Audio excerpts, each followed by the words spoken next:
Assalamualaikum warahmatullahi wabarakatuh.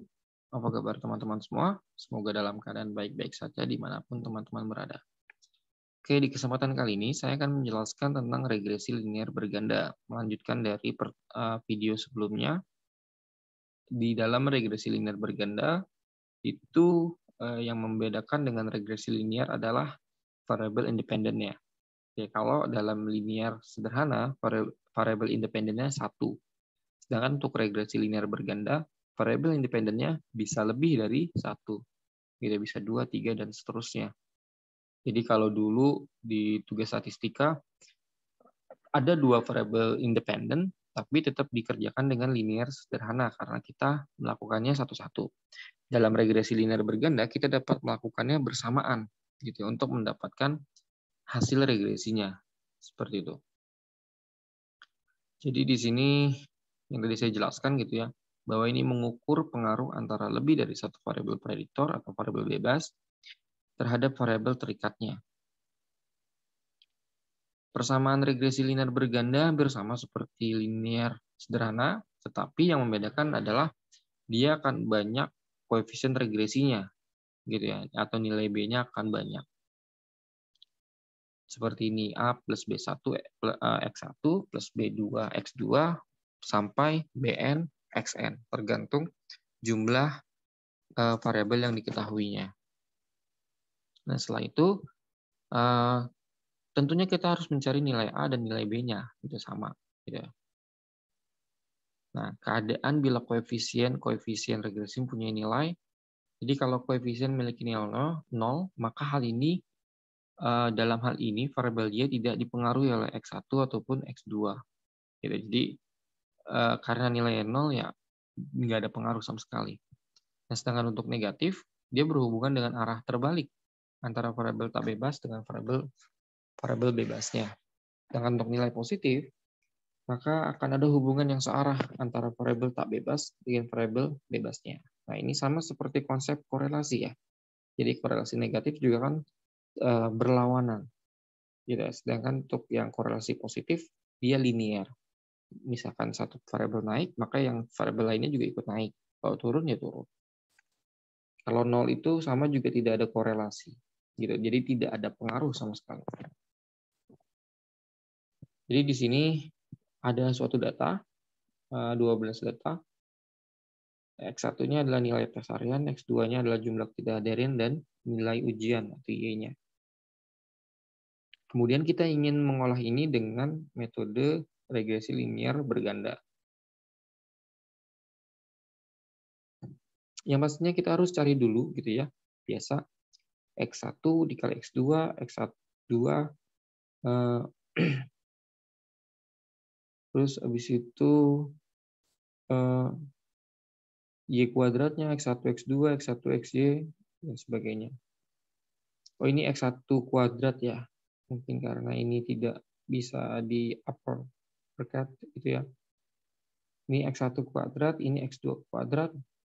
Gitu, ini X1 kali X2, ini X1 kali Y, ini X2 kali Y. Dan dapatkan hasil seperti ini. Nah, yang membedakannya, kalau regresi linear sederhana, kita tinggal memasukkan ini, nilai-nilai ini ke dalam fungsinya atau persamaan rumusnya.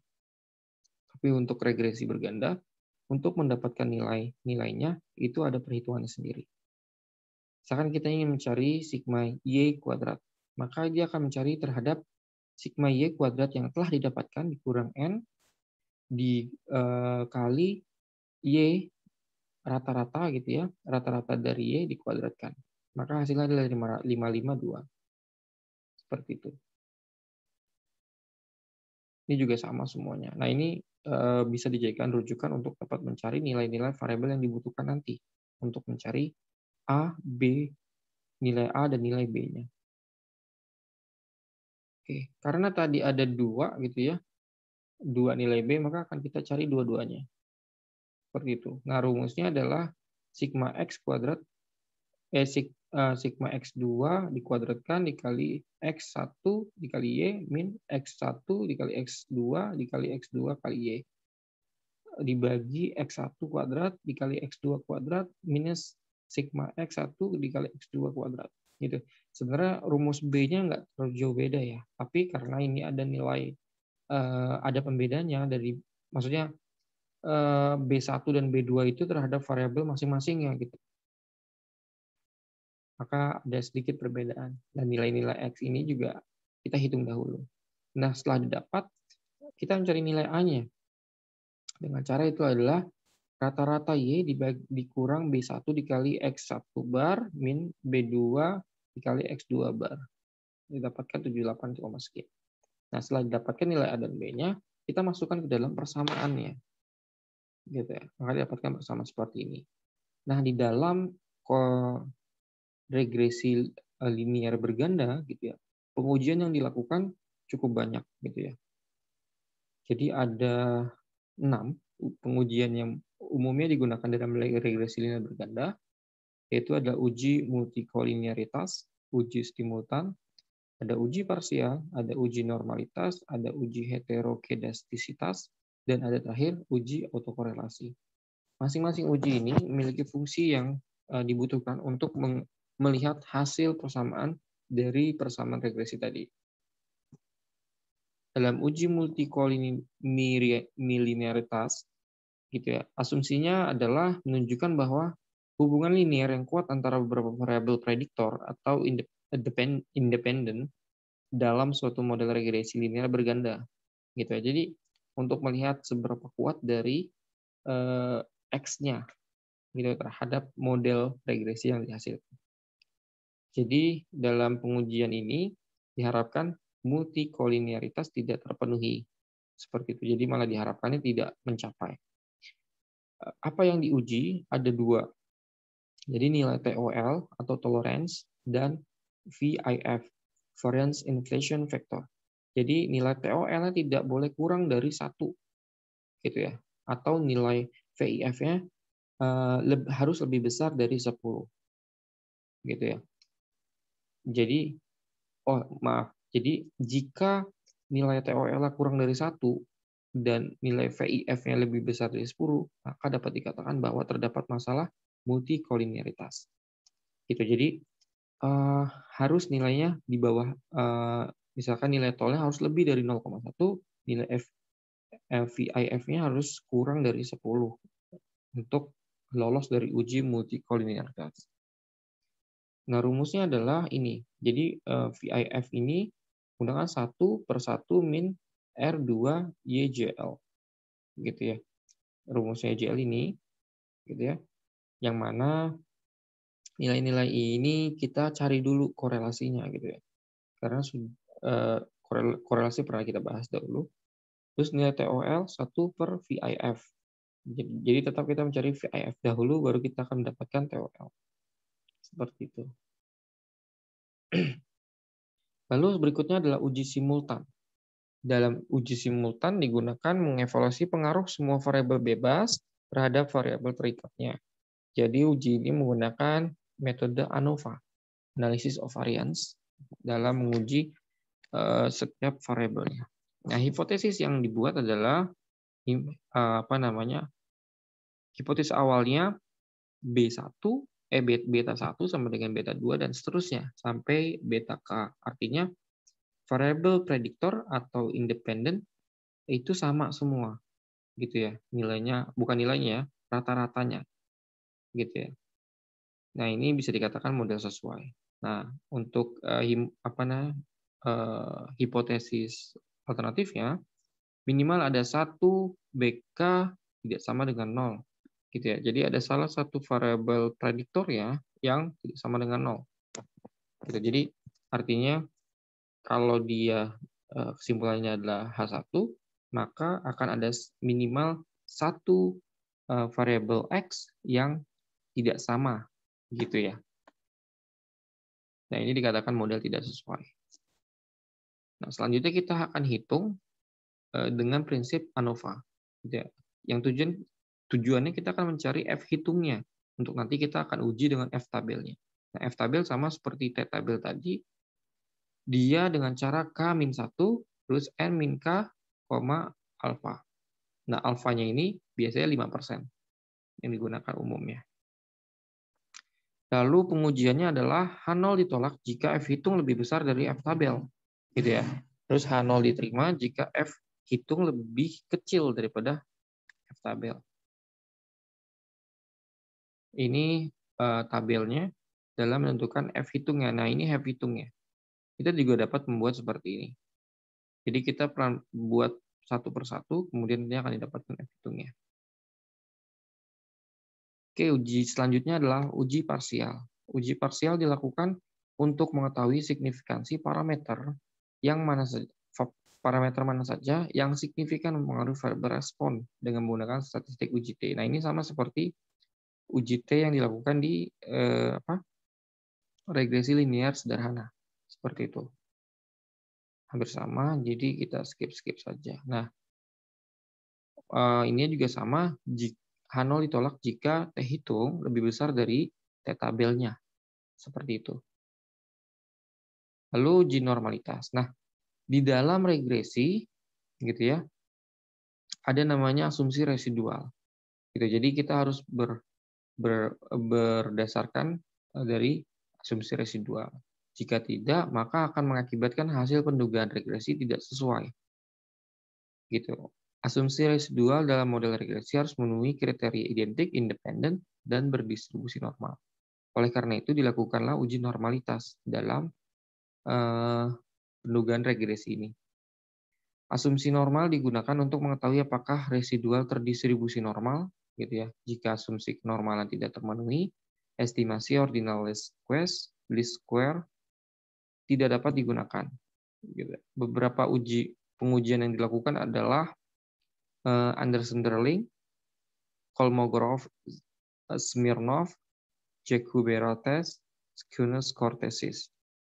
Jadi beberapa tes ini dapat dilihat terhadap uji normalitas. Biasanya dulu kita pernah bahas tentang skewness dan kurtosis, gitu ya, tentang kemelencengan dari suatu kurva.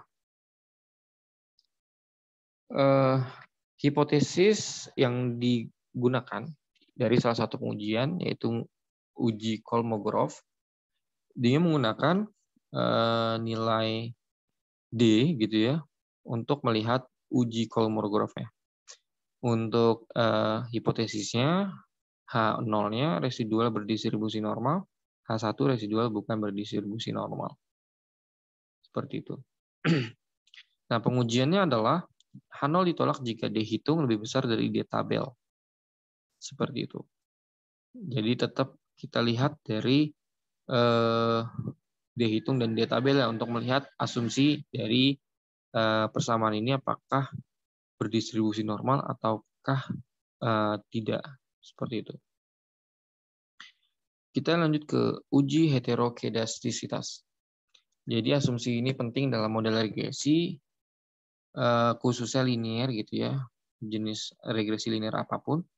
Nilai residual yang muncul dalam fungsi regresi, populasi mempunyai varians yang sama atau homoskedastik, gitu ya. Jadi pendeteksian penyimpangan asumsi homoskedastisitas ini dapat dilihat dari grafik plot nilai kuadrat residual. Jika nilai kuadrat residual membentuk pola yang sistematik, maka dapat dikatakan terjadi heterokedastisitas. Itu jadi kan dalam varians itu, gitu ya, kita berbeda dalam banyaknya varians, gitu ya, variansi yang dihasilkan itu bisa memperkuat dari hasil yang didapat, gitu, apalagi khususnya dalam memprediksi, gitu ya. Semakin hetero, maka semakin baik. Yang dilakukan adalah dengan menggunakan uji Glaser, gitu ya. Jadi hipotesis awalnya adalah tidak terjadi masalah heterokedastisitas, yang H1-nya terjadi masalah heterokedastisitas. Nah, di sini menggunakan varians, gitu ya, atau simbol tau. Jadi ada dua di sini. Varians, gitu ya, adalah fungsi linear dari variabel z. Jika alfa 1 sama dengan 0, maka tau I sama dengan alfa 0, berarti nilainya konstan. Keputusan tolak H0 jika nilai mutlak T hitung T tabel. T hitung lebih besar dari T tabel. Ini agak hilang. Apabila H0 ditolak untuk setiap parameter, maka dapat disimpulkan terjadi masalah heteroskedastisitas pada model yang dihasilkan. Artinya tidak hetero gitu ya, tapi homokedastisitas ininya, residualnya. Nah, terakhir uji autokorelasi. Nah, di sini autokorelasi terjadinya korelasi antara satu variabel error dengan variabel error lainnya. Nah, biasanya autokorelasi menggunakan data time series, gitu ya. Biasa, kalau regresi juga biasa menggunakan time series. Kadang-kadang juga bisa diaplikasikan ke dalam data cross section. Metode yang digunakan dalam pengujian ini adalah Darwin-Watson. Jadi hipotesis awalnya adalah H0 gitu ya, dinyatakan tidak terdapat autokorelasi. H1 terdapat autokorelasi. Nah, statistik ujinya menggunakan D. Jadi nanti akan dibuat nilai batas bawah dari nilai D-nya atau DL, terus batas atas. Kemudian jika nilai D dihitung dari persamaan terletak di luar nilai kritis, maka ada atau tidak autokorelasi baik positif atau negatif dapat diketahui dengan tabel, gitu ya. Tabel di slide berikutnya. Nah, seperti ini. Oke, jadi apabila nilainya di antara DL gitu ya, maka menerima hipotesis 0, tidak ada autokorelasi atau tidak ada autokorelasi positif atau negatif yang dalamnya. Seperti itu. Nah, jadi pengujian ini digunakan untuk hasil regresi linear berganda itu semakin kuat dan lebih valid gitu ya dari hasil penaksirannya. Seperti itu. Oke, terima kasih atas waktunya. Semoga bermanfaat buat teman-teman semua. Sampai jumpa di lain waktu. Saya tutup mungkin. Assalamualaikum warahmatullahi wabarakatuh.